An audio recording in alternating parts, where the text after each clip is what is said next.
Doamnelor, domnilor, bună seara, bun găsit la Observator. Iată cele mai importante știri ale zilei.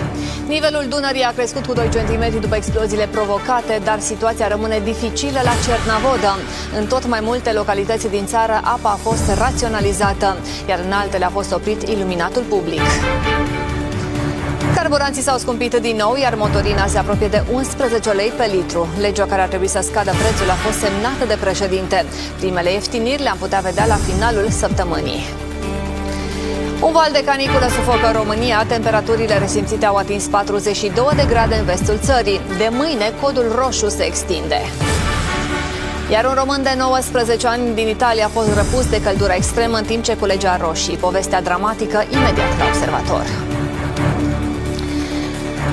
Provocarea pe Dunăre continuă pentru autorități. La centrala de la Cernavodă se numără câte zile mai rezistă ultimul reactor. Nivelul apei a crescut peste noapte cu 2 cm după dinamitarea stâncii Pârjoaia, însă prognoza anunță ce e mai rău. Seceta nu ne iartă, vin zile de foc și un debit tot mai mic al fluviului. În multe localități, apa este deja un lux, iar primăriile au început raționalizarea.